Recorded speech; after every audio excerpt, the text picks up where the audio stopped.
За манай мэдээллийн хөтөлбөр тодруулга булангаараа оролцож байна. Өнөөдрийн тодруулгын зочноор боловсрол шинжилгээ ухааны яамны стратегийн бодлого төлөвлөлтийн газрын мэргэжилтэн Сарантуяа оролцож байна. Та өнөөдрийн мэндийг хүргэе. За, танд бас өнтөргийа. Тэгэхээр ерөнхийдөө бас хүн амын хөгжил нийгмийн хамгааллын яамнаас хөгжлийн бэрхшээлтэй иргэдийн хөгжлийн хамгааллын бодлого шинжил үндэсний чуулганыг бас ухтаад ерөнхийдөө оролцоог бодит болгоё сарын аян бас явуулж байгаа юм. Энэ хүрээнд бас боловсролын салбарт бас нэлээдгүй бас олон арга хэмжээ авал ажиллагаа бас ажлууд хийгдэж байгаа. Энэ талаар хоёулаа яриага эхлэх үү.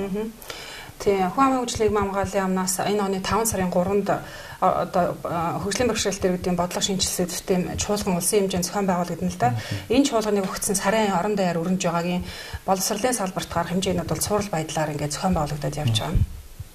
Тэгэхээр ерөнхийдөө бас намрын чуулганаар бас боловсролын тухай багц хуулиндаас өөрчлөлт оруулсан. Энд бас хөгжлийн бэрхшээлтэй тусгай боловсрол бас хэрэгцээтэй бас хүүхдүүд оюутнуудын хувьд бас ямар өөрчлөлт шинжил эрх зүйн орчны талаар та илүү тодорхойлж ярихгүй. Тийм, намрын чуулганы сүүлийн өдөр буюу 2 сарын 7-нд улсын хурлын гишүүн оюуны санаачлагаар эрүүл мэндийн тухай хууль, хөгжлийн бэрхшээлтэй иргэдийн нийгэм хамгааллын тухай хууль болон манай боловсролын багц хуулинд бол томоохон хэмжээний өөрчлөлт орсон. Энэ өөрчлөлт нь бүгдээрээ хөгжлийн бэрхшээлтэй иргэд суралцагчид чиглэсэн ийм өөрчлөлтүүд байгаа. Манай боловсролын тухай багц хуулинд нийтдээ 13 төрлийн шинэ заалт нэмэгдэж орж өөрчлөлтүүд орсон байгаагийн дотор голлох тийм заалтуудаас нь товч дурдах юм бол манай улсын хэмжээнд үйл ажиллагаа явуулж байгаа 6 тусгай сургууль байгаа. Бүгдээрээ нийслэлд байрладаг. Энэ 6 тусгай сургуулиудад маань туслах багшийн оронтой, сэтгэл зүйчийн оронтой, сувилагчийн оронтойг бол энэ хуулинд шинээр баталж өгсөн байгаа. Мөн эрдэнэ сургуульд багшилж байгаа бага ангийн багш нарт нэг ангид байгаа хөгжлийн бэрхшээлтэй хүүхдийн тооноос хамаарат бас нэмэгдэл олгохоор энэ тоог сангийн сайд, нийгмийн хамгааллын сайд, манай сайд гурав хамтран батлахаар энэ тоог нь тогтоохоор ингэж энэ хуулинд орсон байгаа. Мөн хөгжлийн бэрхшээлтэй иргэдийн нийгмийн хамгааллын тухай хуулинд манай салбарт хамаатай нэг өөрчлөлт орсон. Одоо тусгай сургуулиудын бага ангийн хүүхдүүд одоо өдийн цай хөтөлбөрт хамаагдаж явж байгаа. Энэ маань өөрчлөгдөөд тусгай сургуулийн нийт хүүхдүүд өдийн хоол хөтөлбөрт хамрагдахаар ингэж батлаад явж байна. Мөн одоо сургуулийн өмнөх боловсролын байгууллага болон тусгай хэрэгцээтэй ерөнхий боловсролын сургууль, ерөнхий боловсролын сургуулиуд маань бүгдээрээ одоо сэргээн засалтын кабинет танхимтай байхаар ингэж өөрчлөлтүүд орж байна. Мөн энэ багц хуулинд орсон өөрчлөлтийг дагаад бас тогтоолууд болон улсын хурлын болон засгийн газрын тогтоолууд гарч байна л да. Үүний дотор мөн энэ хуулийн өөрчлөлтийг дагаад улсын хурлын 19-р тогтоол гарсан. Энэ 19-р тогтоол ямар учиртай тогтоол вэ гэхээр одоо сүүлийн үед бол тусгай хэрэгцээтэй боловсролын системд маань цогцооч багш бол нэлээд дутагдaltaй байгаа. Үүнийг шийдэхийн тулд төрийн сангийн санхүүжилтээр жилд 20-оос доошгүй хүнийг гадаадад сургах энэ ямар мэргэжлийн хүмүүс вэ гэхээр дохионы хэлний багш, мэргэжлийн чадварлаг одоо эмчтэй мэргэжсэн эмч, цогцооч багш, хөдөлгөөн засалч гэх мэт ийм шаардлагатай мэргэжлүүдээр гадаадад суралцуулахаар ингэж тогтоол гарсан байгаа. Тэгэд ерөөхдөө манай багц хуулинд орсон өөрчлөлтүүдийг дагаад бид нар одоо хэрэгжүүлэх ажилдаа орж байгаа юм. Яг бол энэ хууль маань өөрөө 2014 оны 1 сарын 1-ээс хэрэгжиж эхэлнэ. Тийм болохоор бид нар наана нь бэлтгэл ажил анх хэвээр. Тэгээд 2014 оны үндсэн чиглэл эдийн засгийн нийгмийн хөгжүүлэх үндсэн чиглэл болон 2014 оны төсвөр хүрээний мэдээлэлд энэ хуулиудыг хэрэгжүүлэхэд шаардлагатай санхүүжилтийнхаа төсвийг боловсруулад ингээд төсвийн төсөлтөд оруулаад санал өгөөд ингээд сангийн хамтаа хамтраад ажиллаж байгаамаа. Тэгээд бид нар энэ санхүүжилтээ батлуулахын төлөө энэ хуулийнхаа заалтуудыг хурдан хэрэгжүүлэхийн төлөө ингээд ажиллаж байна. Тэгэхээр бас та сая яриандаа дурдлаа шүү дээ. Улсын хурлын 19-р тогтоолоос багш нарыг бас хөгжүүлэх тухай гэж байна. Тэгэхээр ер нь хөгжлийн бэрхшээлтэй иргэдийн тусгай боловсрол шаардлагатай байгаа бас хүүхэд оюутан залуучуудын хувьд бас багшлах тогтолцоо тий багш нарын бас заах арга зүйч гэдэг энэ тал дээр тайлбар тодруулахгүй. Тий. Ер нь бол одоо багш үлдээж байгаа ихтэй сургуулиудад маань багш мэргэжлэр төгсөж байгаа оюутнууд энэ хөгжлийн бэрхшээлтэй хүүхдүүдтэй ажиллах арга зүйг бол эзэмс төгсөж байгаа. Энэ заавал судлах хичээлээр кредит заасан юм сургалтууд явж байгаа. Тэгээд ер нь бол цаашдаа энэ согзууч багш нарыг болон хөгжлийн бэрхшээлтэй хүүхдүүдтэй ажиллах мэргэжилтнүүдийг бэлтгэх тогтолцоон дээр анхаарч байна. Тэгээд дотоодод болон гадаадад бэлтгэх гэсэн юм хоёр хэлбэрээр ингээ эх жилийн жилээс Монгол улсын боловсролын сургууль дээр согзууч багшийн мэргэжлийн ангийг бас нээхээр бид нар сургалтын төлөвлөгөө хөтөлбөрийг нь боловсруулах шатндаа бас ингээ харилцаа ажиллаж байна л да. Тэгээд энэ маань бас тодорхой хэмжээний эрэлттэй зах зээлийн эрэлт хэрэгцээнд нийцүүлээд ингээд бэлтгээд явхаар тэгээд ер нь явандаа бол дэлхийн нийтийн жишг хандлагч гэсэн тусгай хэрэгцээд боловсролын тогтолцоо маань өөрөө одоо хүүхдүүдийг тусгаарлаж тусгай сургуулиар одоо хүмүүжүүлж төлөвшүүлж одоо тусгаарлах байдлаар ингэж боловсролын үйлчлэгийг авах энэ системээс бол дэлхийн нийт татгалзаж байгаа шүү дээ. Тэгэхээр манай боловсролын бодлогч гэсэн үнэтэй одоо нэгэн зэрэг одоо хөл нийлүүл алхаж байгаа.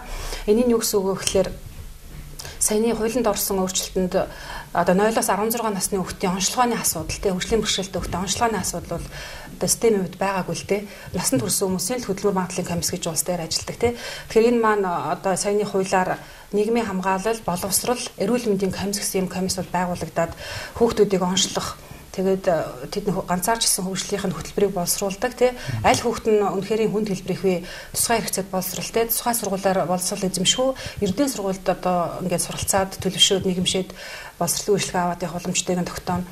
Тэгээд ер нь бол болцоотой хөнгөн хэлбэрийн хүүхдүүдийг бол эрдэнэ сургуулиар илүү боловсрол эзэмшүүлэх юм бодлогыг барьж байгаа. Энгийн хүүхдүүдийн дунд хамт олон дунд нь сэргээн засах. Ингэх юм бол тэр хүүхдүүд илүү их өөртөө ихтэй болдог, сурах эрмэлзэлтэй болдог, илүү их хөгждөг. Хүүхдүүдээс суралцдаг. Эргээд нөгөө хүүхдүүд маань бас бидний нэгэн айдлын хүүхдүүд айдал боловч одоо нэгэн төрлийн бэрхшээлтэй болохоос биш бид нартай адилхан хүүхдүүд байдаг гэсэн юм нийгмийн одоо эрг сэтгэл зүйр хоорондоо найзлах, нөхөрлөх, биенийг ойлгох ингээд нийгэмд бас энэ хүмүүсийн талаар маань ийм эрг уур амьсгал бүрдэж нийгмийн сэтгэл зүйг бүрдүүлэхэд ч гэсэн энэ чиглэсэн бодлогын арга хэмжээ байгаа. Тэгэхээр бас та хэллээ шүү дээ улсын хэмжээнд 6 сургууль байдаг юм тийм. Энэ сургуулиуд дээр бас ерөнхийдөө бас тусгай хэрэгцээд боловсрол шаардлагатай байгаа хүүхдүүдийн хувьд бас сурах бичиг сурах бичиг бас орчингийн хувьд бас ямар байдаг юм бэ? Энэ тал дээр бас яаж анхаарч ажиллаж байгаа юм? Тий. Ер нь бол энэ жил манай шинжилгээний засгийн газраас авч хэрэгжүүлж байгаа хамгийн анхны арга хэмжээ баг энэ байсан л да манай тусгай хэрэгцээд боловсролын системд маань. Тэгэхээр одоо манай нийслэлийн хэмжээнд үйл ажиллагаа болж байгаа 6 сургууль байгаа гэж хэлсэн тий. Тэгэхээр харааны бэрхшээлтэй сургуулийнхаа одоо хувьд бол бид нар зөвхөн хардаггүй болохоос бусад бүх чадвар нь одоо бүрэн хөгтөд байгаа. Ийм учраас бид нар энгийн одоо сургуулийн сурах бичгийг барайл хэлбэрт шууд шилжүүлэх юм бодлого барьдаг. Мөн харин оюуны бэрхшээлтэй хүүхдүүдийн хувьд маань одоо багш нарт зориулсан гарын авлага, эцэг эхчүүдэд зориулсан сурагчийн гарын авлагт нь илүү их анхаарал хандуулдаг л да. Сонсголын бэрхшээлтэй хүүхдүүдийн хувьд маань бас дохионы хэлний сурагчгүйдтэй бас энд нь тохирсон одоо ийм сурагчдуудыг гаргахаар өдр ажиллаж байгаа. Тэгэд энэ жил анх удаага бас ийм тусгай хэрэгцээд боловсролын 3 сурагчдыг зохиолгож байна. Одоо зохиогчийн багыг шалгаруулад тэгээд багууд маань шалгарсан баг маань сурагчийн эхийг зохиогоод шинжээчийн багаар 2 дахин уншигдаад одоо ингээд хэвлэх шатанд ороод ирэх одоо 9 сарын 1-ээс сургалтанд эхлэхээр ингээд бэлтгээд бид нар явж байна. Тэгээд дараагийн хичээлийн жилээс бид нар дараагийн шатны сурагчдуудыг нь бодлоготойгоор бэлтгэн. Энд маань ер нь онцлог байдаг л да манай энэ тусгай хэрэгцээд боловсролын салбарын одоо эрдэнэ сургуулийнхаас илүү онцлог нь бол ганцаарчлсан буюу тийм хөтөлбөрүүд ганцаарчлсан сургалтын хөтөлбөр хичээлэх юм хичээлүүд давмгай байдаг. Өөрөөр хэлбэл авээ засал, дуудлага засал, хэл засал гээд хэл ирээний бэрхшээлтэй хүүхдүүд бол их зөнхөлдөг тий. Тэгэхээр эднэрт хандсан ийм ганцаарчлсан хөтөлбөрийн гарын авлага сурагчдууд ийм сурагчдууд дээр бас төвлөрч ажиллана. Тэгэхээр цаашдаа бодлогын хэмжээнд ингээд сурагчдууд маань араасаа гараад ингээд хангагдаад явах юм аа.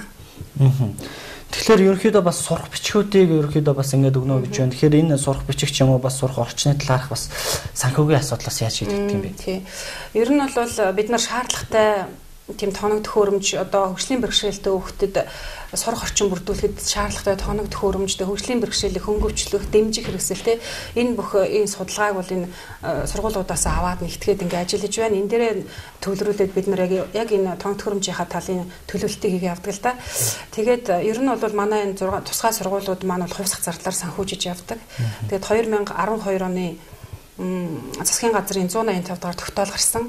Энэ тогтоолоор хөгжлийн бэрхшээлтэй нэг хүүхдэд ногдох хувьсах зардлын нормативыг одоо 3 дахин нэмэгдүүлсэн. Энэ нь маань юу гэсэн үг вэ гэхээр энгийн хүүхдэд оногддог хувьсах зардлын нормативыг л хөгжлийн бэрхшээлтэй хүүхдэд 3 дахин нэмэгдүүлж байгаа гэсэн үг.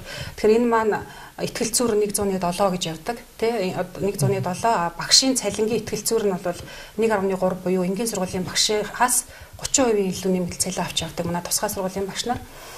Тэгээд энэ зардал маань ингээд 3 дахин нэмэгдэж байгаа. Тэгээд тодорхой хэмжээгээр төсвүүд нь ингээд нэмэгдээд явж байгаа. Явандаа миний түрүүний хэлсэн тэр боловсрол эрүүл мэнд нийгмийн хамгааллын комисс маань энэ хүүхдүүдийг онцлоо тогтооно гэсэн тий. Энэ комиссаар орсон хүүхдүүд маань хөгжлийн бэрхшээлтэй хүүхд мөн үү биш үү гэдэг нь тогтоогдно. Тэгэхээр энэ тодорхойлолт энэ онцлогоон дээр үндэслээд одоо энэ салбарын маань статистик юмнууд илүү бодиттой болоод яг энэ комиссийн шийдвэрээр энэ хувьс зардлын юу шилждэг тий. Зардал маань сургалтын байгууллагуудад шилждэг энэ тогтолцоо бүртгэх юм.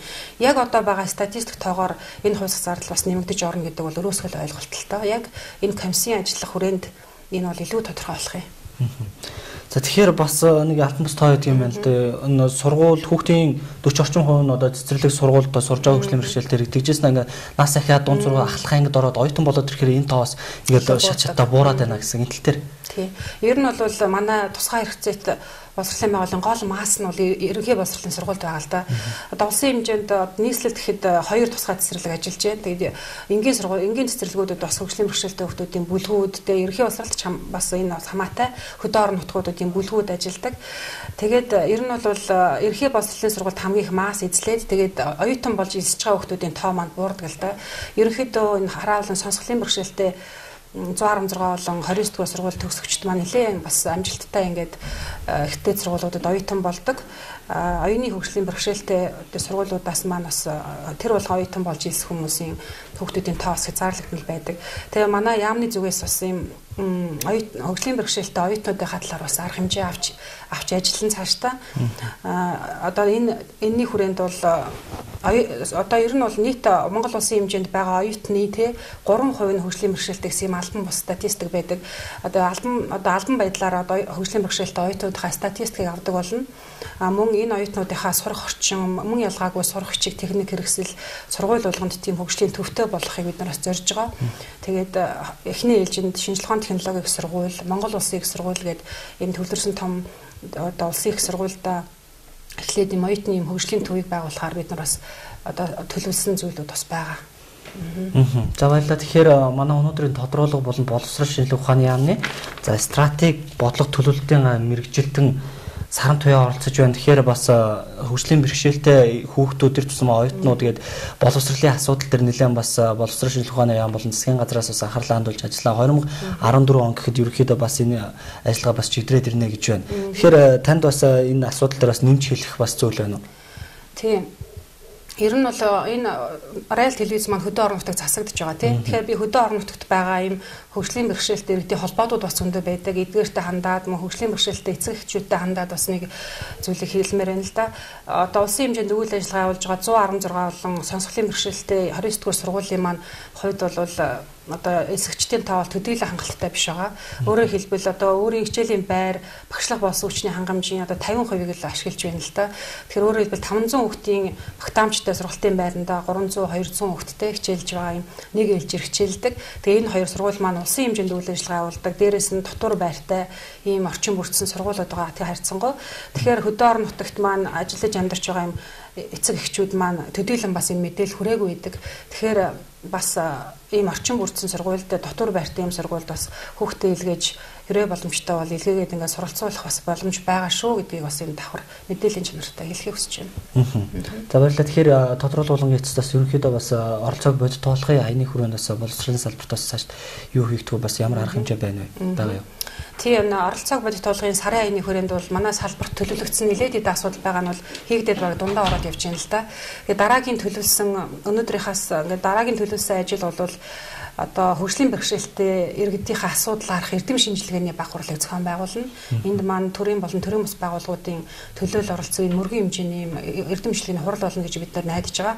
Ер нь цаашдаа нийгмийн хамгааллын яамнаас ч тэр манай яамнаас тэр юм хөгжлийн бэрхшээлтэй иргэдийн хатлаар хийсэн ийм судалгаа шинжилгээний ажлыг бол дэмжиж ажиллах юм бодлого барьж байгаа. Дараагийнх нь арга хэмжээ нь бол энэ тусгай хэрэгцээд боловсролын сурагчдын талаар бас хилцүүлэг зохион байгуулахаар төлөвлөгөөнд орсон байгаа. Ингээд нэгдсэн чуулганд бид нар боловсролынхаа салбарын зөвлөмжийг, саналыг хөрвүүлж, тэр чуулганаас бас шийдвэр гаргуулж ингэж ажиллах юм байгаа. Тийм. За баярлалаа. За баярлалаа ирэх хүмүүстээ манай мэдээллийн хөтөлбөр тодруулга болонгаа хүргэлээ. Өнөөдрийн тодруулгын зөвшнөр боловсрол шинжилгээ ухааны яамны стратегийн бодлого төлөвлөлтийн газрын мэрэгчлэн Сарантуяа оролцлоо. Баярлалаа танд. За